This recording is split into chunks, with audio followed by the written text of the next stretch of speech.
Oh boy, another year, another Disney remake. Alright, time to get on with the review and, sorry, what? This isn't a remake by Disney? This is a remake by Paramount. Well, at this point, it might as well be remade by Disney. So the 2024 Mean Girls remake, it is based on the 2004 movie written by Tina Fey. Well, actually, this is a musical movie, which is based on the musical of the same name, and that musical is based on the 2004 movie. So the plot is basically the same as the original Mean Girls, except most of the scenes are musical numbers. So if you like the original Mean Girls, but wish it was more like High School Musical, then this movie is for you. The plot is basically just the same as the 2004 movie.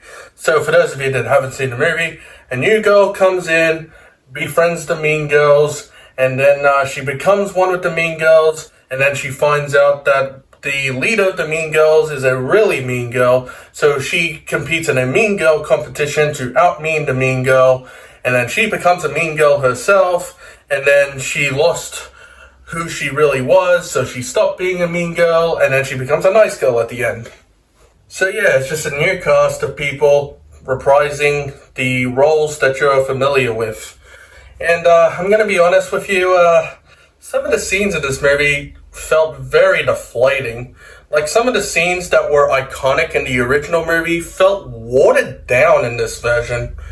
The supposed mean girls in this movie don't feel all that mean compared to the original movie. In the original movie, they always gossip about other students, and they always share their secrets around. Here, they're more just like, oh, you can't sit with us.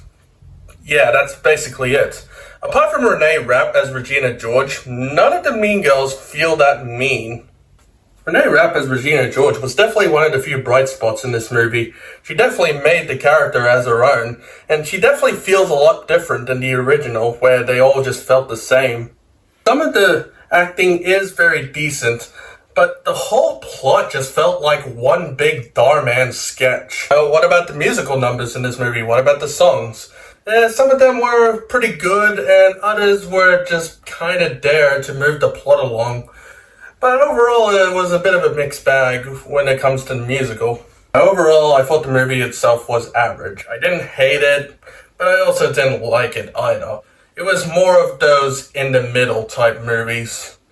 I am very surprised, though, that this wasn't made by Disney, because the way this movie felt like it could have been made by Disney. To be honest, after seeing this, I felt like Disney disguised themselves as Paramount to release this movie.